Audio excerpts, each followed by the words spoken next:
ሰላም ውድ አድማጭ ተመልካቾቻችን፣ እውነታው ከምናስበው በላይ በሚገርምበት ምስጢሮች በሚፈቱበት እና እውነትን ከምናባዊ የምንለይበት ጊዜ ላይ ደርሰናል። ዛሬም ያልተፈቱ እንቆቅልሾችን እና አስገራሚ ክስተቶችን ይዘን ቀርበናል። በመጋቢት 2025 የቦጋ ኮሎምቢያ ነዋሪዎች ያልተለመደ ክስተት ተመለከቱ። አንድ ብረታማ ክብ ነገር ባልተስተካከሉ መንገዶች ላይ በሰማይ ላይ እየበረረ ወደ ቅርብ ሜዳ ወረደ። በበርካታ ምስክሮች ቪዲዮ የተቀረጸውን ይህ ነገር ፈጣንና ያልተጠበቁ እንቅስቃሴዎችን አሳይቷል።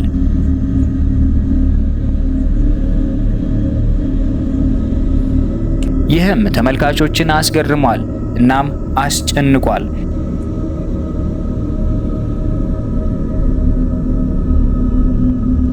የነገሩ መውረድ መቅረጽ የቻለ አንድ የአካባቢ ሰው ካረፈ በኋላ እንዳነሳው ተናግሯል። ሉሉ በመጀመሪያ ከ1.3 እስከ 2 ኪሎ ግራም እንደሚመዝን ገልጿል። ነገር ግን በሚገርም ሁኔታ ክብደቱ በጥቂት ሰዓታት ውስጥ ወደ 9 ኪሎ ግራም ጨምሯል። በተጨማሪም ዕቃው ሲነካው ከዚህ በፊት አጋጥሞት የማያውቅ ከፍተኛ ቅዝቃዜ እንደሚያመነጭ ተናግሯል። ከሉሉ ጋር ከተገናኘ በኋላ ሰውየው የማቅለሽለሽ ስሜት፣ ማዞርና ከባድ ራስ ምታት ስላጋጠመው የሕክምና እርዳታ እንዲፈልግ አድርጎታል። ክስተቱ በመስመር ላይ ሰፊ ክርክር ፈጥሯል። ከረቀቀ ማታለል ጀምሮ እስከ ባዕድ ቴክኖሎጂ እድል ድረስ ያሉ ንድፈ ሐሳቦችን ቀርበዋል። አንዳንዶች ይህ ነገር የአየር ሁኔታ ፊኛ ወይም ድሮን ሊሆን እንደሚችል ቢጠቁሙም፣ ሌሎች ደግሞ ያልተለመዱ ባህሪያቱን እና በምስክሩ ላይ ያጋጠሙት አካላዊ ተጽዕኖዎች የበለጠ ምስጢራዊ ነገርን እንደ ማስረጃ ይጠቅሳሉ። በአሁኑ ጊዜ ባለስልጣናት ስለ ጉዳዩ ኦፊሻል መግለጫ አልሰጡም። ይህም የነገሩን እውነተኛ ተፈጥሮ ምስጢር አድርጎታል።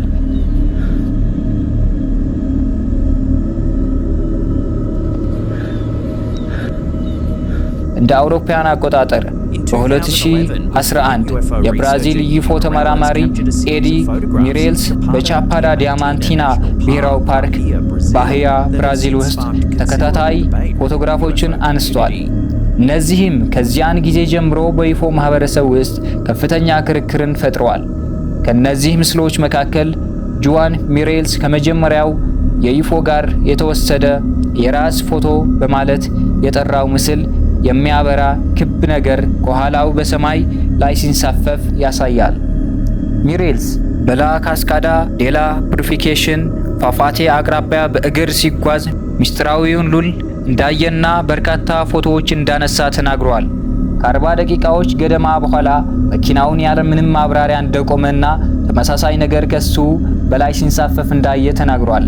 ከመኪናው የኤሌክትሪክ ስርዓቶች ሙሉ በሙሉ እንደተሰናከሉ እናም በሚቀጥለው ቀን መጎተት እንደሚያስፈልግ በመጥቀስ ከቦታው እንደሸሸ ገልጿል።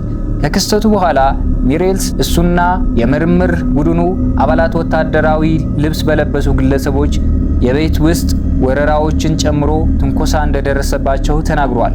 በተጨማሪም አንዳንድ የቡድኑ አባላት እንደታፈኑ ወይም እንደተገደሉ ተናግረዋል። እነዚህን ድርጊቶች ከባዕድ ግንኙነት ጋር የተያያዙ መረጃዎችን ለመጨፍለቅ የታለሙ ጥረቶችን እንደሆኑ ገልጸዋል። አንዳንዶች የሚሬልስ ፎቶግራፎችን የዩፎ እንቅስቃሴ አሳማኝ ማስረጃ አድርገው ቢመለከቱም፣ ተጠራጣሪዎች ምስሎቹን የተሳሳቱ ነገሮችን ወይም በዲጂታል መንገድ የተለወጡ ሊሆኑ እንደሚችሉ ይከራከራሉ። ክርክሩ የሚሬልስ ልምዶች ባልተገለጹ የአየር ላይ ክስተቶች ላይ እየተካሄደ ላለው ውይይት አስተዋጽኦ በማድረግ ይቀጥላል። የሞተው የኢንተርኔት ቲዎሪ አስጨናቂ እንድምታዎች እንቃኛለን። ነገር ግን ይህ ከማድረጋችን በፊት ይህንን ነገር አለማመን መሬትን በድንጋይ እንደመሳት መሆኑን አስዘንጉ። አንድ ቀላል ፎቶ ለአንድ የጓደኞች ቡድን የ10 ዓመት የመንፈስ ምስጢር ሆነ። 15 ዓመታት በፊት በቺካጎ አፓርታማ ውስጥ የተነሳው ፎቶ በመታጠቢያ ውስጥ ከመታጠቢያ ገንዳው በላይ መስተዋት ያለበትን የተለመደ የመታጠቢያ ቤት ያሳያል። ነገር ግን ያንን መስተዋት በጥንቃቄ ተመልከት እና ብርድህ ሊሰማህ ይችላል። በመስታወቱ ውስጥ በስተቀኝ የቆመ ሰው በምስል ይታያል። ፎቶው በተነሳበት ጊዜ እዚያ ያልነበረ ሰው ነው ይባላል።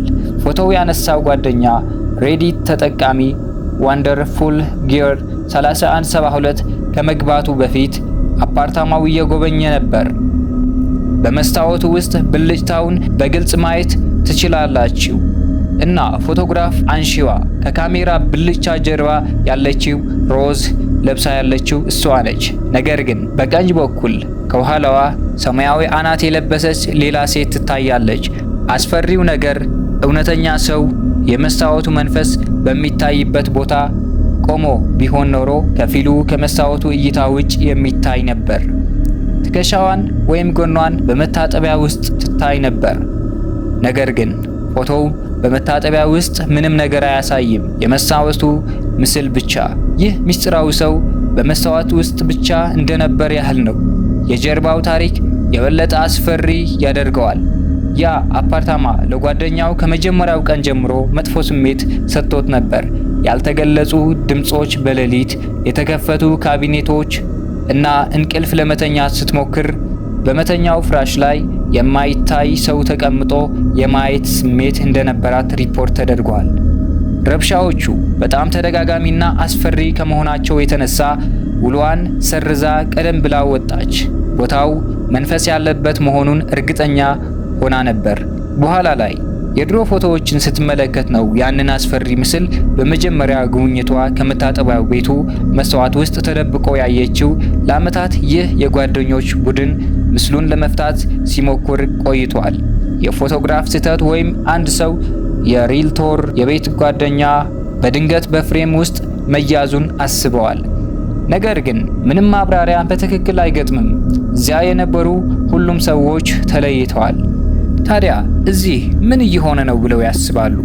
ሐሳቦ ከዚህ በታች መስማት እወዳለሁ። ሁሉም ቅዠቶች ከተፈጥሮ በላይ አይደሉም። አንዳንዶቹ በሰው መልክ ይመጣሉ። እንደ አውሮፓውያን አቆጣጠር በጥር 2023 የተከሰተው አስከፊ ክስተት በአውበርን ዋሽንግተን በሚገኝ አነስተኛ የመኪና ማቆሚያ ቡና መሸጫ ላይ በደህንነት ቪዲዮ ተቀርጿል። በንጋት ጨለማ አንድ ብቸኛ ባሪስታ መስኮት ላይ እየሰራች ነበር። ሹፌሩ በእጁ ላይ የተለየ ንቅሳት ያለው ሰው የ31 ዓመቷ ሴት ለውጥ እስክትሰጠው ድረስ ጠበቀ። ዓላማው አስፈሪ በሆነ መልኩ ግልጽ ነበር። ባለ 12 ኢንች የዚፕ ማሰሪያ በአንገቷ ላይ ለመጠምዘዝ እና ከመስኮቱ ወደ ውጭ ለመጎተት የታሰበ ነበር። ይህ እውነተኛ የህይወት አስፈሪ ታሪክ እንደ ዕድል ሆኖ ብዙዎችን ከፈሩት የተሻለ ፍጻሜ ነበረው። ወንጀለኛው ክንዱ ላይ ያለውን ንቅሳት እና የመኪናውን አይነት በግልጽ የሚያሳይ የካሜራ ቀረጻ በመኖሩ ፖሊስ በሚቀጥለው ቀን ተጠርጣሪውን ለይቶ አሰረ። የ38 ዓመቱ ማቲው ጃርኔል በማፈን ሙከራ ተከሷል። አሳሳቢ በሆነ መልኩ መርማሪዎች በመኪናው ውስጥ ተጨማሪ የዚፕ ማሰሪያዎችን አግኝተዋል። እናም እሱ በተለይ ቢክኒ ባሪስታ ማቆሚያ ላይ ያነጣጠረ እንደነበር ተረዱ። ይህም አገልጋዮች የባህር ዳርቻ ልብስ የሚለብሱበት ይህም አስቀድሞ የታቀደ አዳኝ ዓላማን ያመለክታል። ጉዳዩ ብጥብጥ አስከተለ። ሰዎች የተረበሹት በሙከራው ጭካኔ ብቻ ሳይሆን ምን ያህል ደፋር እንደነበረም ጭምር ነው። አጥቂው በይፋ በካሜራ ብዙዎችን በየቀኑ ቡና ለመጠጣት በሚጎበኙት ንግድ ላይ አስፈሪው ማስታወሻ ለመጨመር ዳርኔል በእስር ቤት ውስጥ ለአጭር ጊዜ ብቻ አሳልፏል። በዚያ ነሐሴ በምልጃ ስምምነትና በእስር ጊዜ ካሳ በኋላ ወደ ጎዳናዎች ተለቀቀ። አንዳንድ ተከራካሪዎች እንዲህ አይነት ድርጊት የፈጸመ ሰው በቅርብ ሊፈታ በመቻሉ ቁጣቸውን ገለጹ። እንግዲህ የዛሬው ክፍላችን ይህ ይመስል ነበር። ስለተመለከታችሁ ከልብ እናመሰግናለን። ይህ ቪዲዮ ከወደዳችሁት ላይክ ማድረግን አትርሱ። በሚቀጥሉት ክፍሎችም የዚህን አይነት አስገራሚ ታሪኮች እንዳያመልጣችሁ አሁኑኑ ሰብስክራይብ በማድረግ የደውል ምልክቷን በመጫን የቤተሰባችን አባል ይሁኑ።